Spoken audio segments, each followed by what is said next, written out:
Anyway, next question comes from Double Animal Fries, who says, "What the hell is the credit card end game? I honestly don't get it. Both of my co-hosts might be very quickly approaching the end game. I have no idea where the heck I am on anything. There's still like tons of cards I want to go get just for funds. But RJ, credit card end game. How do you define it? I think the end game is with everything available and everything that you can look at, what setup do you want that you would not need or really necessarily want to go get something else? I don't think it includes subs or cards that you're only getting for subs because I think there's always going to be if Amex tomorrow launches a new card with like 200,000 MR points and it's a new zero annual fee card and I have to spend like $100 on it. Yeah, I'm gonna go get that. If unicorns like that happen, I think even people in the end game are gonna go after it. But it's the setup that works and will work in the future. It's not like life happens, but it's not necessarily dependent on once I have a kid, I'm gonna have to change everything. It's just the end goal. It's really your end goal. Like I am basically there. Once my Surpass turns into an Aspire, like I'm done getting new cards for my everyday collection, and then I'm just gonna roll on the 9 cards. I love that my setup has 9 cards. My 9 card setup, and unless something radically changes, which it always will, right? Like cards get replaced, cards get changed, things happen. That's just gonna be my setup. And then I might get a sub now and then if I want to, or just use my cards, use something like Rakuten and rock on. So that is my definition. Or Hilton moves back to City or moves to another issuer after their contract with Matt, American I Express need you to ends. bite your tongue. The only place Hilton is allowed to go is Wells Fargo, but only if Wells Fargo will give me cards. If they won't give me cards, Hilton's not allowed to move at all, ever. Oh, I absolutely had to. Lonnie, how would you define the end game? Yeah, so I don't think there's a one size fits all definition to the end game. I think it's a matter of preference per the individual. I'll break it down into a matter of preference per the individual, and I will say it's based around three primary categories. The first would be there's no added value comes in at I already have my card, I have my setup, my spend is optimized. There's I'm not getting anything else. There's not another card out there that can add any more value, except for maybe a sign up bonus. But as RJ said, you got to take that part out of it because it's not just the sign up bonus, it's the longevity of the card. How you plan on using that card going forward. And there's nothing there for me. It's not going to add anything new. I got all the perks and credits that I want. I got all the priority passes, all the lounge access, all the clears, all the global entries. My gas is covered, my groceries covered, everything's covered. No added value. So that's one way of looking at it. The second way is piggybacking off of that, no more cards. And that also falls in the same way, where it's I got all the cards I need for whatever it is that I'm trying to do. Now, yes, there's always going to be more cards out there, and companies can always create more cards as well. But for example, I don't have a Virgin card or a JetBlue card. Not interested, not going to need it. And so, because of that, there's one, no added value, but two, there's no need for me to get another card. Everything that I have is done, it's set.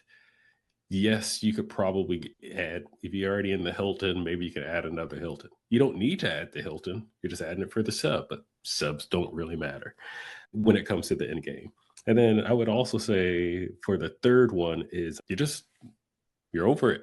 Your literal definition of end game is you're getting out of the game. You know what?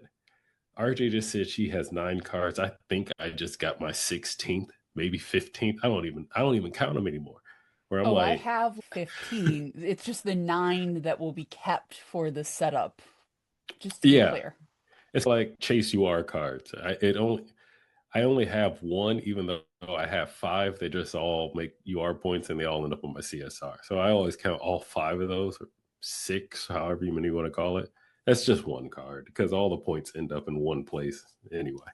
But yeah, you're just saying, I've done this. Maybe your life is a little bit more settled where you're like, I know I'm taking my 2 trips a year. I know how to optimize, get my spend out of the way for those 2 trips a year. And I don't need to do this anymore. Actually, I don't need to.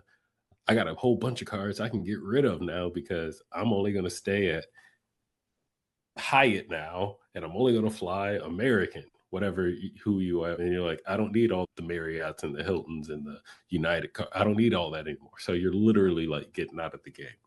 Now, one thing that RJ said I want to touch on is having a kid can change your in-game status. And in-game is not permanent.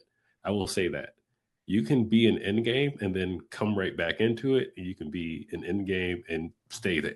And just because you say you're in the in-game doesn't mean that you're retired and you can't come back. You can put on the 4-5 and hit the court again if you want to. That's up to you. And the reason why I'm bringing that up is because me having a kid actually brought me back. I was in my end game between myself and my now wife. We were good with our cards and we were optimized for all of our travel. And then we had a kid. And I mentioned this, the reason why I got the Amex Gold card, because I didn't have a single card, because basically everything was Chase. I didn't have a single card that helped on grocery. And all of a sudden I'm getting 1X on grocery where I could be getting 4X on grocery. And that's the reason what brought me really into getting my Amex Gold card, which set me down on the path of Amex, getting all these extra Amex cards. After that, it actually brought me back. And then a year after my son was born, I created a YouTube channel and I really came back in. So now this is actually like my second end game of life. Not planning on having another kid, and hopefully this keeps me where I'm at. But you can, I say all that because just because it's end game, we call it the end game, the term is the end game, doesn't mean that you're out. It just means there is no more added value. There is no more need. You have Mario Karted yourself straight across the board. I am good. And I know the new Mario Kart's coming out, what, 3 days? Good thing we don't this. Good thing the podcast is not recorded on that day because I would not be here tonight. I'll say that. But for all my Mario Kart fans out there, you know that once you have the proper character, the go-kart, the wheels, and the glider, you don't need another kart no matter who you play or where you play. And that's what I mean when it comes to the end game. Think of it like that. And only the Mario Kart people know what I'm talking about. Shout out to y'all. What is the blue tortoise shell of credit cards? I actually have a blue tortoise shell. You can't see it from this angle though, but you've probably seen it in my videos. The blue shell, spiny shell. Let's see. What's the blue tortoise shell of credit cards? But there's no blue credit cards in credit carddom, Matt. Nothing is blue, so nothing would match. I don't think there is a blue tortoise shell. Pop-up jail, that's pretty blue tortoise shell. Pop-up jail is is the closest thing I can think of. It won't knock you out, but it'll slow you down a little bit. Oh, yeah, it will. I just think of that more as the banana peel when you're in first and you need to fend everyone off. Not the thing that immediately. Anyway, the banana peel is $5.24. Pop-up jail is literal blue tortoise shell. You know what? I don't think I can argue with that. Pop-up jail is blue tortoiseshell. Might be an early lead for a title. Absolutely. I'm sorry, I had to. You can't bring up Mario Kart and then not get a question about blue tortoiseshell. I might skip this podcast for the rest of the episode and literally go hop on and play before the new Mario Kart comes out in a couple of days. There we go. Catch me in the air on the airplane playing the new Mario Kart. And I hope you have a Switch too so we can go head to head on this because I don't play. Money on the table. Let's go. Okay, but you don't own the Switch 2, which annoys me. They can just be like, no, we don't like what you did, and we're disabling your Switch 2. What do you mean? No one owns it yet. It doesn't come out until Wednesday. But when Nintendo launches it, you don't actually own your Switch 2 once you buy it. You own the license to play it. So if they feel like you've modified it in any way, they will shut it off and you will never be able to play it again. Oh man, hardware companies do that all the time. You can always bypass those bricks. Their EULA's pretty tight, but give it 36 hours. Now I will admit, Nintendo is one of the hardest hardware devices to unbrick. Give it 36 hours. I guarantee you there's a video on YouTube on how to bypass it. Look, somebody's going to put Bazite on the Switch 2, and they're going to get a cease and desist letter from Nintendo corporate, and it'll be the funniest thing. I have friends that have turned their original Switches into Steam Decks, so you can beat that stuff. All right, before we go too much further down the Nintendo rabbit hole, thanks, Level. Credit card endgame, I think it's a logical fallacy, honestly. I'm gonna put that out there right now. Like, your end game, the end game is user specific. If you are maximizing all your value and you don't need any more cards, you can consider that the end game. If, like Lonnie said, if you have applied for literally all the cards, there's no more cards to get, you're still here. What are you doing? It's over.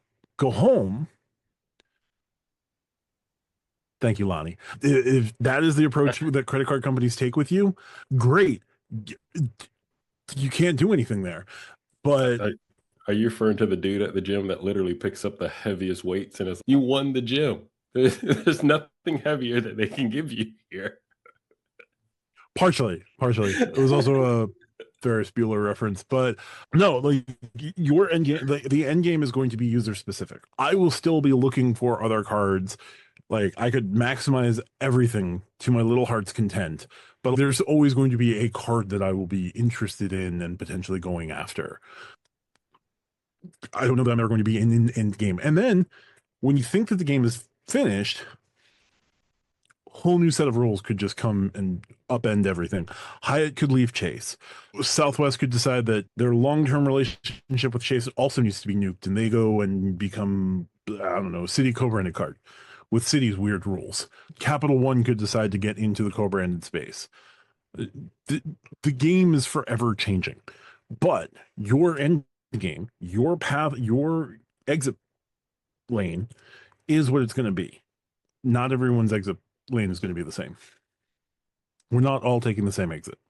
Thanks, Level. Yeah. How long is your Hyatt leaving Chase fan fiction at this point? Has it crossed 50,000 words? It's longer than the Twilight series. Okay. I just thought I'd put that out there. It's so much longer, and there's about a 75-page description of just how upset Jamie Dimon is about the whole thing. It's amazing.